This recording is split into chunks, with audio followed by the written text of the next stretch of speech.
We would like to begin by acknowledging the traditional owners of the land on which we meet today and pay our respects to the elders past, present, and emerging.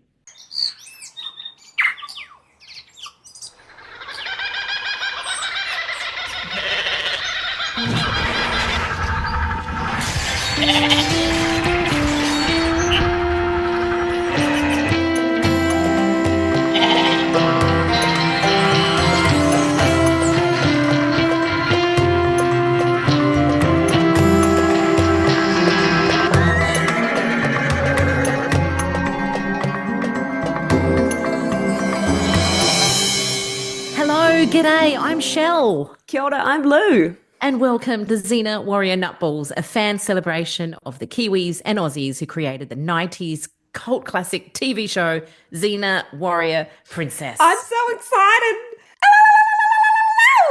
Wow. Wow. What was that? Sorry. Nearly blew my head off. If we had any listeners, we probably don't have any now. So, hey, actually, while we're here, we should probably do a warning. Due to the nature of being a Kiwi and an Aussie, we do tend to swear a lot. So apologies if you've got little kids. Probably don't listen to this podcast when you're near them. Or if you don't like swearing, then yeah, really sorry about that. But we tend to say the F-bomb a fair bit, especially Lou, being a Kiwis swear a lot. Mate. I love it that you've done that straight out the gate, mate, because it teaches everyone of the relationship between Australia and New Zealanders, and that it is that you guys are just like the big bully brother to us. We pretty much are, and we don't even realise it. And I'm going to admit that most of the Australians is like that arrogant older sibling. No, we love the Kiwis, and we love you back, and we love siblings, you back. man. Across the ditch, yeah, man. I think it's a good time to just explain what this podcast is about. Hey, yeah, mate. Do you want to do it to me? I think you should do it. You're a Kiwi. If you're going to default to that for everything that comes up. If anything is hard, I'm going to throw it to you and go, I think you should do. Okay, cool. No, you know what? I'm thrilled. Let's do it. Right. 2025. It marks the most exciting thing that has happened in a generation, in decades, in forever. And if you don't know what it is, you must have been living under a rock. But it is the 30th anniversary of Xena Warrior Princess hitting our screen. By the gods, that's a bloody long time. It's almost as old as me. Oh, it's that long. Here I am having some sort of hot flush thinking I'm middle-aged. Anyway, sorry, I'm digressing. See? I'm having a moment. But yeah, 30 years, man, that's a long, long time, and with still such a massive fan base. It's a long, long time, and it's still such a beloved show. Shal and I, we put our heads together and we were like, as a Kiwi and as Australian, how do we do this show justice? How do we celebrate it?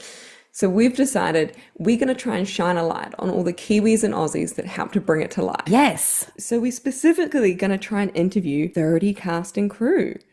You see what we did there? Even 30 is not enough because the whole show, pretty much the whole crew, man, is like all Kiwis and Aussies. Mate. The costume designers, everything. Like it's most of the cast, really, except for some of the, the main characters. They're all bloody Kiwis, man. If you don't love this show for the adorable extras and their adorable little New Zealand accents saying Xena and dark past instead of watch out, Xena, look at that. It's such a bad Kiwi accent, sorry. I'm doing a bad Kiwi accent and I've got a Kiwi accent, jeez. But hey, we've got to acknowledge, right, the show was brought over by the executive producers Rob Caput, Mr. Lucy Lawless and Sam Raimi. Oh, legends. And they actually came over and set up this mind-blowing show that at its time was the biggest show in the world, right? Like it was massive. Yeah. It was what everyone waited every week to watch. Primetime, action-packed show. Yeah. And it's just got such a huge cultural legacy. It was a pioneer in queer representation. Yes, totally. It was outstanding. It's choice. It's choice, bro. Oh, man. People are going to need like an Aussie and Kiwi slang dictionary just to understand us. Yeah, we should probably bloody make one. But just to go back to it, this show has been viewed, rightfully so and understandably so, as very much more of an American show. And we just wanted to spend a little bit of time casting the light on the Yeah. wee little Kiwis. The Antipodeans of the show that made the show. Exactly. It was made on my homeland of Aotearoa, New Zealand, on Bethel's Beach, Te Hinga, not a stone's throw away from where I was born. And Yeah. we just want to really acknowledge kind of that roots of it all, the whānau of it all, the family, Yeah. and we just want to gift it to the Xenites. Yeah, because you Xenites have a right to know that the people that made Xena, the reason why we love Xena, of course we love Xena for all the amazing obvious reasons, right? But underneath all that and the vibe of the show is a lot of Aussies and a lot of Kiwis, and we have a certain energy about us. Like they're probably all wearing bloody flip-flops in summer, you know? Well, we call them jandals in New Zealand. You call them jandals. I said flip-flop because we actually call them thongs in Australia, and Thongs. the Americans are going to have visions of all these men in G-strings holding boom mics and women. Um, and look, what a vision. Yes. Lucky for them. But truthfully, and the set was known to be like a MacGyver set because it's got like the Aussies and the Kiwis would probably put together their brains going, how can we do this differently? Oh, we can track the camera on an old skateboard, or we can do like the old school tricks. So they came up with new visuals and new ways of filming things. It's like, and it was the MacGyver set using sticky tape and blue tack and all sorts of things that would make it work because that is what we're like as Aussies and New Zealanders, right? We just 100%. like it's just who we are. And that's what's sort of filtered in to the show. And I believe is what made the show stand out for us. Yeah. How they were able to produce such like beautiful sets and get the costumes all up to such a high level, the DIY nature, like do it yourself culture. And just like we have a real culture of just, it's called like hard yakka over in Australia, but in New Zealand it's more, she'll be right. Like you've just got to like get on and do it, like you've just got to like elbow grease, give it a crack because Totally. Until really recently, New Zealand has been it's so isolated, like physically, geographically. Aotearoa is, a Pacific island. Yeah. It's hours away flight from any other landmass. And when things go wrong down there, until like the 90s, literally, even the early 2000s, everything had to be repaired locally. We had to use Kiwi ingenuity. You couldn't just go down to a Walmart and pick something up. It's just not an option, like it's a tiny little... Sorry, I could go on. You can hear me. Yeah, but it's so important. I like what you said about hard yakka and just getting the job done. I remember listening to an interview with Lucy Lawless and she had a phrase that just do the knitting, as in put your head down and get the job done. But that's what we're like as Aussies and Kiwis. We don't really get too ahead of ourselves. Go, just do the work, mate. And I feel that's what happened in Xena. Everyone was just there making it happen. And I would love to acknowledge too that it was on the edge of technology. So there wasn't that much CGI. It was all handmade and all the sets were made in New Zealand.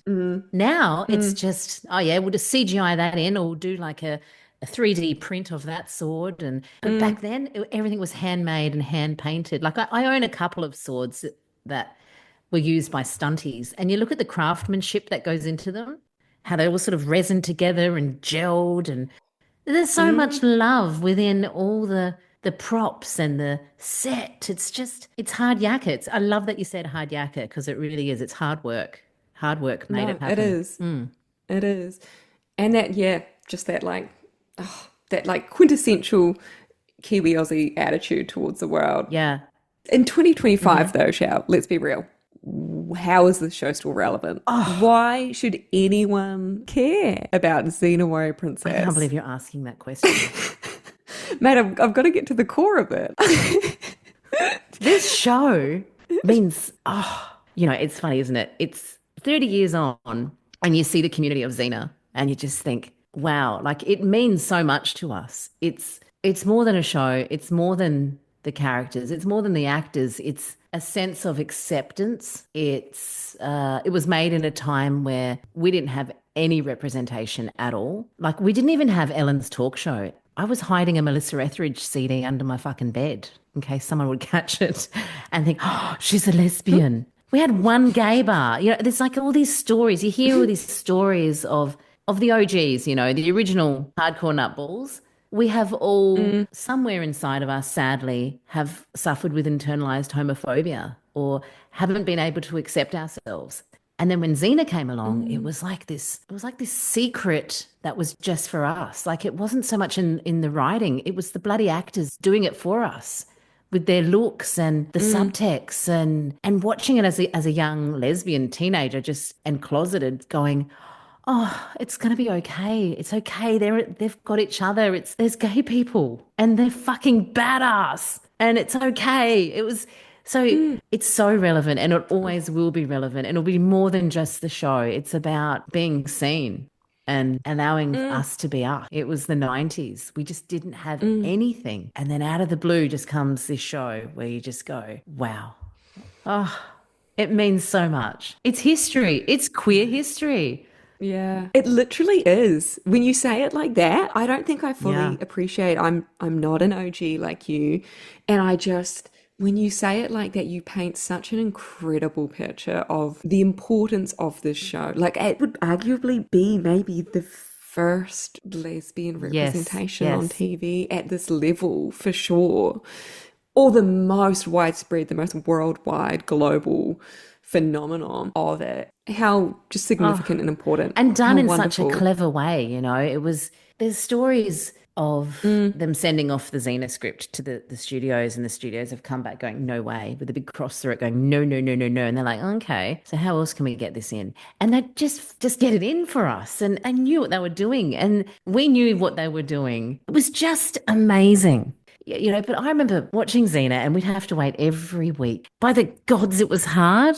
You guys, the younger generation, get to sit there and go, okay, I'm going to binge this. It's going to be, and we still binge, right? But this was like you'd have to wait every week. You get your VHS ready and you'd press record. And there I am watching Xena lean in when Gabrielle's getting married to Perdiccas, kissing her. And that's like the cheat for next week, right? And I'm just going, it's like the commercial. And I'm like, what the fuck? Oh my God, what? They're going to kiss? Oh my God, oh my God. So you freak out and you wait all week and the network goes and puts a repeat on. So then you got to wait the following week for it to come out. So then you get onto the internet, which is like dial up in a cafe somewhere, and it's like, bow, bow, bow, and you sort of get into the chat rooms and you get onto all the Xena sites and very cool. And you're looking and go, okay, where's the episode guide? All right, what's going to happen? And then you'd print it out and there'd be like a new interview that someone had transcribed, and it was like the transcript of Lucy. And it was just the 90s, man. We didn't have a lot. It's like the start of technology and community and chat rooms and forums and not being alone, not just keeping your homosexuality all tucked in with the internalized homophobia. It means the world to lots of us. yeah. Well, not being alone. What a cool way to like sum it all up of what it brought to the community and what I think it still does today. Like what it created as a like acceptance and a safe space for everyone to gather Yeah, and and so many celebrate. represented, like even for our trans community, we had representation, just beautiful queerness everywhere and acceptance. I'm so glad you spoke about the queer representation side of it for why Xena Warrior Princess is so important and relevant. I totally align. I'm right there with you. I totally agree. For me, though, there is like another part of it, the Yeah. greater good, that overarching message. Even today, there is still, I can't anyways, and I would love to be challenged if someone wants to send me in any. But I, for the life of me, can't think of another character that rivals Xena in complexity, being a woman and her backstory. And I love the quest she kind of goes on, where she takes it upon herself to redeem herself for all the ill things she's done in her life. So the backstory of Xena, Yep. to sum it up, is that this guy called Cortez, a warlord, came to her village and attacked it. Xena raised an army from the people that she lived Yep. amongst, and her younger brother Lysias was included in this. Now, as a result of that kind of battle, Lysias actually died. Her younger brother died. And that scar, like that trauma, kind of affected her so deeply that she just kind of plugged into that sadness, that guilt, that remorse, and she became what she set out to That's destroy. right. She became what she feared as a way of Exactly. survival. Exactly. Yeah. And hurt people. And Yeah. she just, yeah, Went followed. ballistic. No, went absolutely ballistic, right? She's a train that's left the station. She Yep. is she's all gas, no brakes. She's Yep. carrying on like an absolute pork chop all over the world. She's just known the world over for her atrocities.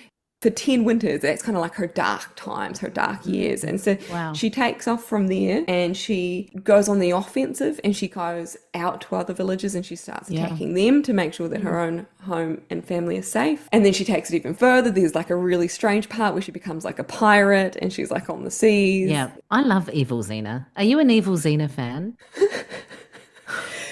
I, you know what? No. I am. Are you? Yeah, Yeah. I do. I do. Yeah. Yeah, I do. I'm an Evil Xena fan. What do you love about her? What's so endearing about her? Because there is pain inside. There's a darkness within. Yeah. It's the vulnerability that comes out in this hard shell. Because Lucy is such an amazing actor. Of She course. shows it all through the eyes and through who she is. And it's like this, yeah. I'm a fan. I'm a fan of it because it's tragic. I love the tragedies. It's the drama, you know? No, that's fair. I can totally see that. I can totally see it. I think that I find Evil Xena hard to look in the eye because I find her so sad. Like in lots of Yeah. ways, I find her quite painful to watch. To be behaving as she is, that attitude she carries, that like snappy rudeness, like all of that like stuff that like accumulatively makes the Evil Xena, you can just see Yeah. that she's like in pain. She's in like constant discomfort in every single She's way. hurting. Yeah. Yeah. Yeah. That old lens of why are you hurting others, but more like what kind of happened to you. I keep thinking about how amazing the writers are and how, for me, what's happening for me when you're speaking about this is just that mirror image of Callisto. Mm, that's so true. Sorry for anyone that doesn't really know the show that well. Callisto kind of, she's the personification of Xena's Well, she past. turns into a fucking angel and flies away, but Not before impregnating Xena. right? It's too much. Okay, back on track, back on track. Xena, like the show, kind of cross-sectioned with me in my own life at a time where I was like, I just needed that message. I needed to hear that you could grow and be better, and it was kind of demonstrated that you've got to take that upon yourself and you've got to really work for it.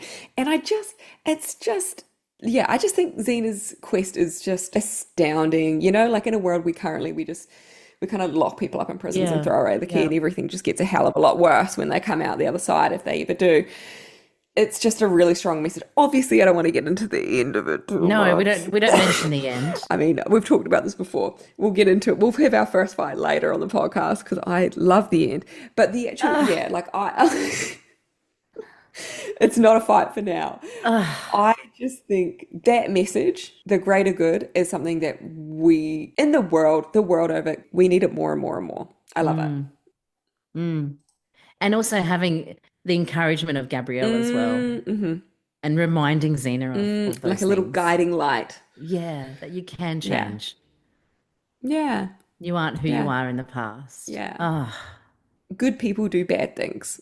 You know, like that's it's, right. and that's Yeah, that happens, that's terrible. And what's more important, a better test of your character and your mettle is what you do next and how you that's respond right. and how accountable you are for those actions. And I just think that that's just, it's cool to see a really strong woman with the tools that she has, which is a sword and a chakram, trying to right all her wrongs. And she just carries it so horrible and well at the same time. You know, that guilt, that crushing guilt. It's like Yeah, terrible that I like watching it so much, but I just find it so enthralling. yeah. And her temptation not to go back to the addiction of darkness. Well, It's this always struggling with yeah, her well, the dark safety of warrior. it, right? The familiarity. Oh my God, I can never say that word, but the familiar nature of when you've got something like that and she can fall back on it and she'll know, yeah, like that's what a wrestle, what a cool wrestle to Oh, see. wow.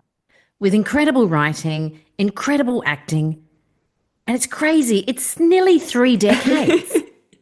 Yeah, you're right. Look, it's been a minute. Yeah. And I guess people actually might not be the freshest on what Xena Warrior Princess is. So what is it, Shao? What is this beautiful show we are both so obsessed with? Okay. So, for the people that don't know who Xena Warrior Princess is, I'm not sure how the fuck you ended up here, but I am going to explain to you in a sort of, I'm going to try and condense it because I get very excited and I'm just going to keep it small, okay? Right. It's got 6 seasons, which were all filmed in New Zealand. It had 134 episodes. It aired from 1995 to 2001. Mm-hmm. Originally a spin-off from Hercules the Legendary Peanut. And just went on to be this cult classic. Like there's a reason why there's all these hardcore nutballs still hanging around. It was just groundbreaking. Had a very dramatic ending that we don't like to talk about. But gee, what a show. So we've got Xena Warrior Princess, played by the very talented, our queen, the Kiwi legend Lucy Lawless, with her mate. Yeah, right. Her friend? No, her Yeah. roommate. Just two best girlfriends. Oh, yes. Just good old pals. I'm going to say it. Her soulmate, Gabrielle, a warrior in her own right, the Bard of Potidier, played by the incredibly talented Renee O'Connor. And these two are cruising around ancient Greece, and we're falling in love with them with every single episode in so many different ways. Oh, so obviously this show has all these incredible actors and crew and designers and writers that made this show. Who do we want to talk to? Exactly. To produce such a mind-blowing show that gave us that queer representation and all the greater good and all of that stuff. There are so many talented people. We have such a huge long list. It is so long of the people that we want to talk to. Shal, why don't you kick us off? Who do you reckon? Who do you want to talk to? Okay, I want to talk to, right, so the obvious, the person that will probably never come on our podcast unless someone gave us like 100 grand and we bribed No, them. don't say that. I mean, okay, we're hopeful. Look, and who are we talking about? What's her name? Who are you saying? I said Lucy Lawless. I can't say her name without stumbling and panting and Oh my sweating. God. Look, okay, line in the sand. This is not a thirsting for Lucy Lawless and Renee O'Connor podcast. It is a. It might be. Your eyes just said otherwise. I can't help it. When you say Lucy Lawless, you got to understand. Look at that 30-year anniversary, right? I have been a lesbian for a very long time, and and in that time, Lucy and Renee really have made me gay. Shall I refuse to subscribe to the idea that someone can make you gay or not, as funny as it is as a concept. But fuck, yeah, true. Because in all reality, I knew from Whitney Houston. Oh, so it was Whitney Houston's fault, wasn't it? It was Whitney Houston was my first crush. Absolutely. In The Bodyguard. I was just like, oh, these feelings. I was like, I'm a lesbian. Oh, no. Oh, my goodness. And I had to just imagine I was Kevin fucking Costner, didn't I? Because we had no representation. Look, did you like that segue? And now let's come back. Okay, so she's like, that's a given. The fucking given, right? We know. Yes, Xena Warrior Princess herself, of course. But we're laughing because we know it's not going to happen. We know. Just by putting that into the universe, we know there's no way. We may get a cardboard cutout. That's about as close as we're going to get. And we'll take it. Absolutely. Other than her, Hudson, she's like my favorite. And she's not a Kiwi or Australian. Oh, shit. But we will allow it. Okay, yeah. So she's okay. So Hudson, Renee, Adrian, they're the You've gold. only named Americans. I know. You've named one New Zealander and 3 Americans. Okay, but Renee is a Kiwi. She's got to have some sort of Kiwi right? We have asked that question. Yeah, surely permanent residency at least. She's got to have Come something on. like that. All right, other than those guys, I'm very proud to say the next one. Are you? Yeah. Who was it? But technically, I don't think she calls herself an Australian because she's born in bloody England, but has an Australian accent and now lives in Canada. We'll take it. The one and only. Oh, I know she takes your breath away. She takes my breath away. Paris Jefferson, Athena. Aussie, Aussie, Aussie. Oi, oi, oi. Athena, can you imagine talking to Athena? Far out. Paris James. She's just, yeah. She's talented, man. She's a really good actor, hey. Far out. She's next level. She's choice. She's so good. She just, the gravitas. And she just bloody glides on in. And Oh my God. and I love how she said, I can't remember the actor, but she said she heard some old actor say, if you want to play a king, don't act like the king. And that's the sort of thing that she went in with. Because she's short, she's not like an Amazon massive woman or anything. She's like this tiny person and went in there calm and cool as a cucumber. Paris Jefferson, Dream. She would be amazing. So Athena, obviously one of the big, you'd argue the big bad in season Oh, five.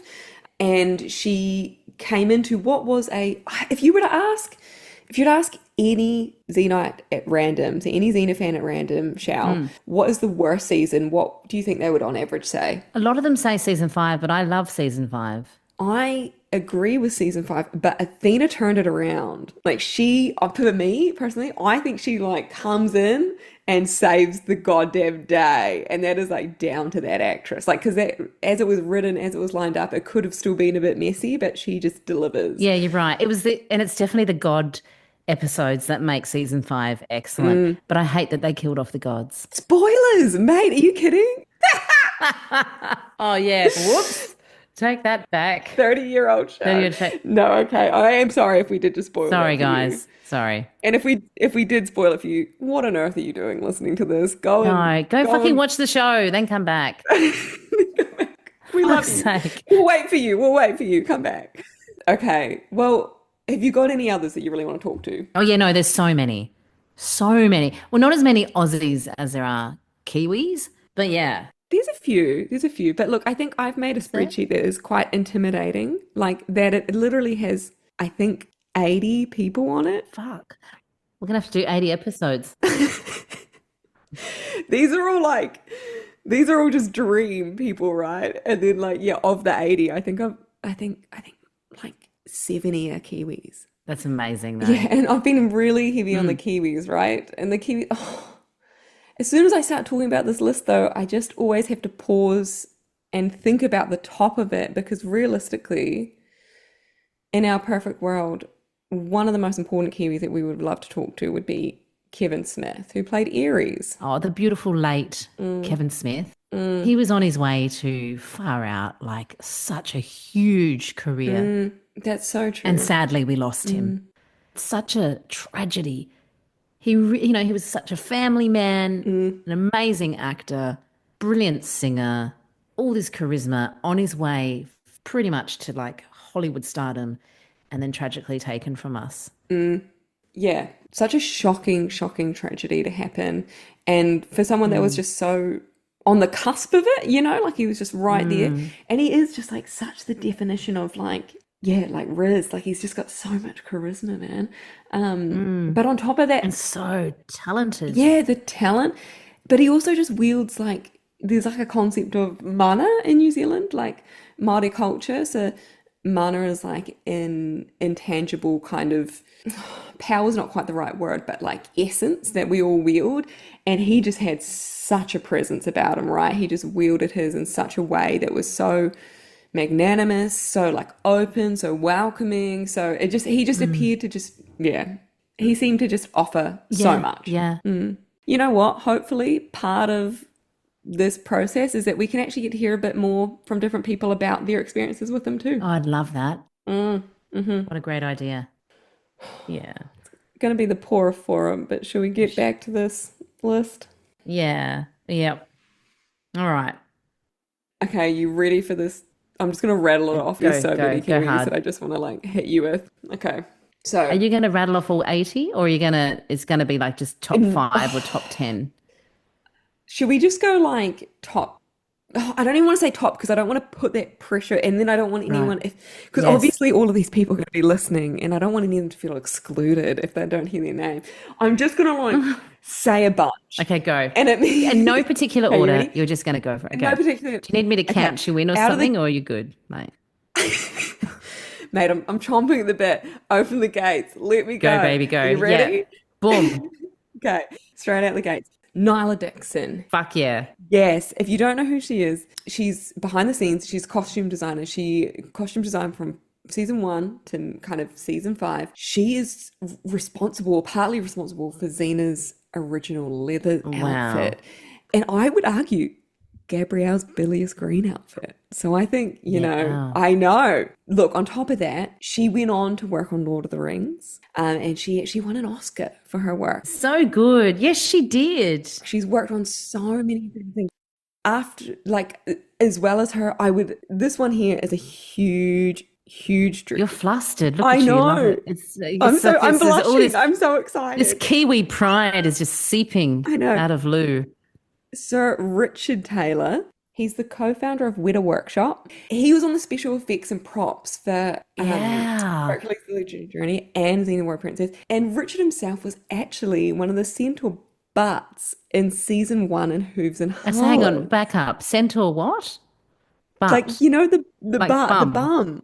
Yeah. So he was What? like driving the back of the horse or something. Yeah. And Far now out, he's man. like he's gone on. He also won an Oscar on Lord of the Rings, Well, and and he's a his company. sir. He's He's become a bloody sir. That's huge. he's a big Wow. old deal. I obviously dream would be to talk to him or Tanya Roger, who Yes. co-founded Weta Workshops with him, or Oh, anyone else that he was like worked with. Some day one stories of Weta starting in those sort of areas. Well, not day one, but some original yeah, day yeah, the early stories. days, man. Yeah. So cool. Far out. Beyond them, of course, we've got Zoe motherfucking Bell. Oh my God. She would come on our show, wouldn't she? You know what? Even if she doesn't want to come on the show, does she want to just go and have a wine and go and do some bombs off the jetty in Auckland? Like, she just seems like the Oh, best. yes. She would be amazing at doing bombs off the jetty. I just want to do like martial arts with her, like sword fighting and stuff. So Do sick. some flips and shit. She's a weapon, that person. She is so phenomenal. And to start from Xena as a little old 20-year-old Mm, and mhm. just to go shoom into Hollywood. I Oh, know. Such a testimony to wow. her work ethic, but also like her Mm. personality. Yeah, she's so cool. So she was obviously Xena's stunt woman, Yes. Lucy Lawless pretty much said that she is half Zoe. Xena is half Zoe. half Zoe. That's so cool. Yeah. And Zoe Bell went on to be a stunt woman on a bunch of Tarantino films, Kill namely Bill. kind of Kill Bill, Yeah. yeah, Volume 1 and Volume 2. But look, the list is endless, so I'm gonna speed up a little bit. Okay. So then we've got people like Michael Hurst, who Oh, plays Aeolus. He also was a director and oh, directed and voted best episode. QSAT 3, 2, 1, A Day Day in in a the Life. I think is my Life. my favorite episode. It's up there for me too. It's up there for me Yeah, too, for bloody sure. brilliant, hilarious. We've got Darian Tackle, Oh, who hang on, plays even his wife. Come on. oh Whoa. Jennifer Ward Leland. She's in there. Don't Oh, did you? I jump Yes. ahead? Did I? Sorry. I would never forget Jennifer Ward Leland. Don't you ever Oh, put gee, that on she's me. amazing. Uh-huh. So Jennifer Ward Leland obviously plays a couple of characters. She plays Bodicea is probably the most Yeah. recognizable character she played in the Xenoverse. So the next one that I was going to say is Darian Tackle, who plays the unflappable, incredible Cyrene, Xena's mother. Wow. She's just Fuck. she like takes she's No, just sorry, that incredible. moment was just me Xena, realizing I'm probably Cyrene's age now. oh, and you're a That mother. is a moment. That means I could be Zena's mum. I don't know how your brain got there, mate, but sure. Fucking hell. I God. still feel 20. Okay, next. Yes, her. Fabulous. Next, Mm. Alison Wall, who plays Minya. I Yes. know. What a, One of the like biggest comedic threads through it. what a genius. Oh, my personal favorite. She is my personal favorite. Mm. I would do so much to talk to her. Yes. Then we've got like Carl Urban, who plays no Yeah. less than 4 characters in the whole Xenoverse. Yeah, bro, we're Most never getting important one, him. No, these I know. we're never gonna. Anthony Starr, Martin Kozaks, who plays Oh, Barias. I love that. Yes. Yes. Yeah, Madeline Sami, who is just Oh, of course. Oh, I know. So she's gone on to have this incredible career she's a national treasure. She's a comedian. She's hilarious. She's really funny. Was in one episode of Xena. She was in, oh, what is it? The one on the beach, the season. you're gonna have to narrow it down a bit, mate. All the Amazons are dying. Craig Parker's a disheveled Artemis's son. Oh, Northern Amazons? no. And like Renee O'Connor. Oh my God, there's going to be so many people screaming at us if anyone's listening to this and can hear it. Renee O'Connor's running along the beach, Yes. No, don't give me that image. Don't give me that image because I'll say something inappropriate. getting blown up. Yes. Michael Hurst. To Helicon and The back. Helicon back. Baby, I got The it. Helicon back. Yeah, okay. Yes, she's in Yeah, Hell Comes man. Back. She plays Tyro. She's in one episode, but she's in the Xenoverse, so we would love to talk to her and hear about it. Mm. It would be really cool to hear Oh, her perspective on it all. Anyway, sorry, I diverge. Michelle Ang, yes. she plays a Kimmy, a very controversial character, an incredible Yes. actress. Would love to talk to her. Hmm. Mm. I'm trying. I'm trying. I'm sort of hurt. I know, but it wasn't her that hurt you. No, it's not her. It's not her, but Mm.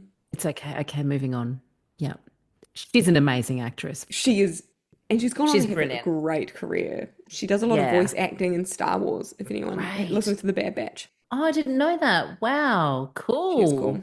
And Danielle Cormack, Oh, obviously, if you don't know her, one word for you, Stephanie. if you don't know who that is, just leave. Yeah. Okay. It's just, wow, our favorite Amazon. The original, the love of our lives, Mm-hmm. the Amazon that sleeps with a centaur. Knockout actress. What? The Amazon that sleeps with a centaur. I know. No wonder it was a fucking cesarean, you know? What are you gonna expect? Oh, just might give it a whirl. Might give a vaginal birth here. Ain't gonna happen, mate. If you're still listening to this podcast and you still haven't watched all of Xena Warrior We're Princess, really I'm so sorry. sorry. I Yeah. hope you're We're sorry, but yeah. okay. Let me get through a couple more. I'm be done soon. Manu Bennett, Eric Thompson, Oh, Hades, yes. yeah, man.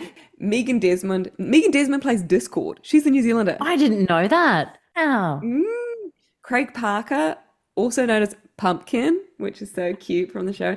But just look, there are so many people. There's so many cast and crew. I'm like, I'm just kind of going off the top bit, which I'd Yeah. started using the actors. I'm not even doing the crew.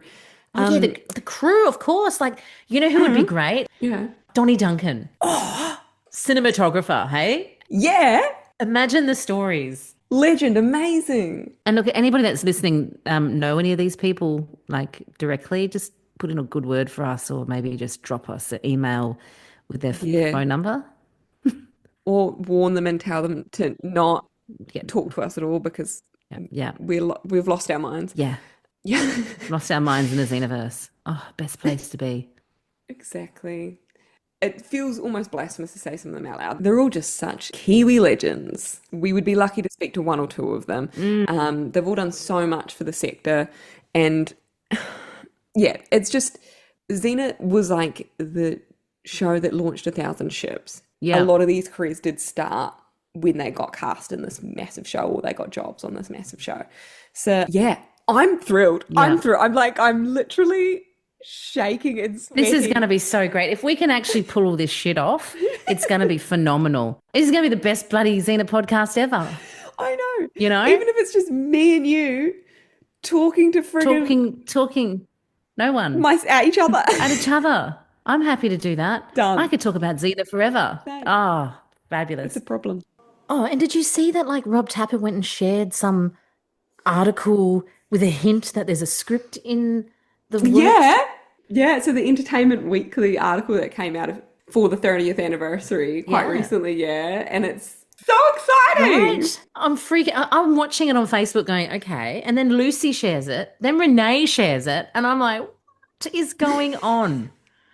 It's totally just teasing us all. Oh, I love it. I'm here for it. Do it. Reboot Do you reckon it. it's happening? Do you reckon this could possibly be it? I mean, I don't know. I've definitely look over the years. Obviously, we've all seen and heard the attempts that have like maybe not been right, or Yeah.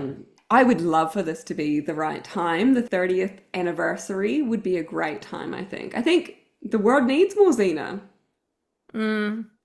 Look, well, as an OG, I'm like, oh, sort of leave it where it lies. Can we just leave it? I still okay. Yeah, sure. I'm in two minds about whether to say this in the first episode or not. But just Do it. Come on, say it.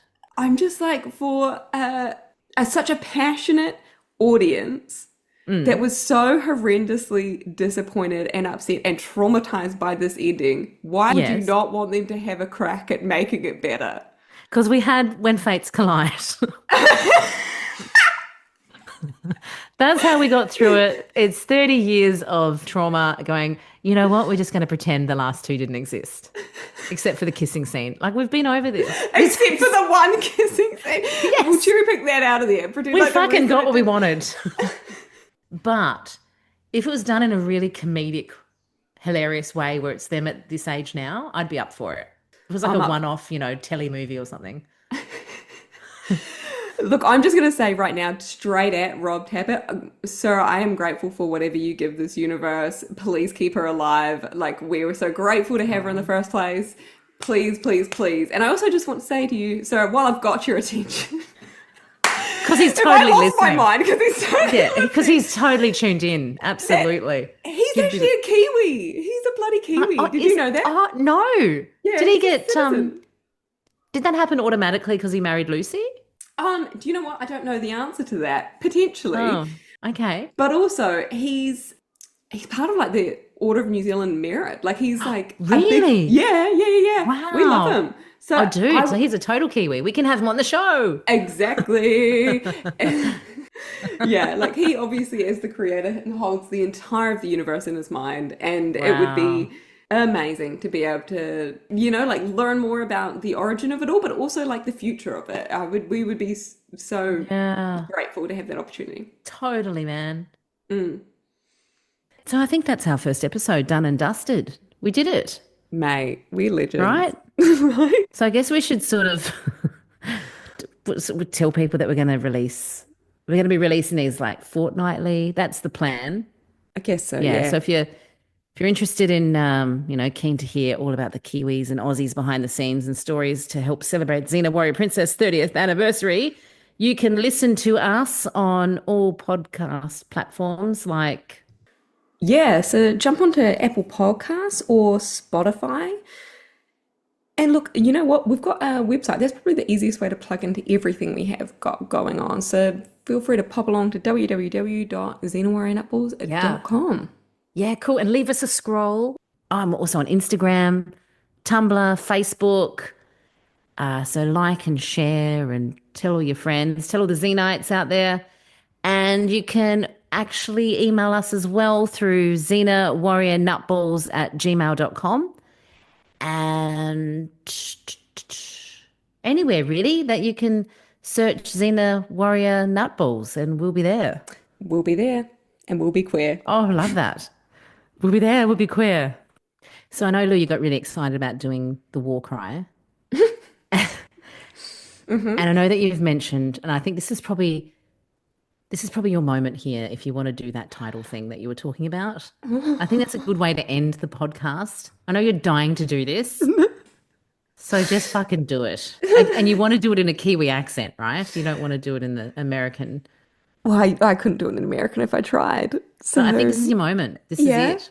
Oh my goodness. I've literally been waiting my entire life for this moment. You have no I idea. can't even help you. I can't even do sound effects or anything because, Yes, you can. I mean, nah, can't. You're on your own, sister. Go for it. Oh my goodness. Yeah, deep breath. This is probably the first time it's ever been done in a Kiwi accent. Don't say that. Think about that. Oh my It's true. I goodness. don't think Lucy has ever said this to herself. This would be just you. Oh my God, if I wasn't sweating before, I'm sweating now. I'm so excited. Okay, you ready? Okay, you got Count this. me Ready? in. You want me to count you in? Yeah. I'll count you in, dude. Count me in. 3, 2, 1, and action. In a time of ancient gods, warlords, and kings, a land in turmoil cried out for a hero. She was Xena, a mighty princess forged in the heat of battle. The power, the passion, the danger, her courage will change the world. Kaki te ano, everyone. Battle on, hardcore nutballs. Until next time. Dun, dun, dun, dun, dun, dun. So good. I especially loved how you said hero because it was so Kiwi and princess. Princess. She was Xena, a mighty princess forged in the heat of battle.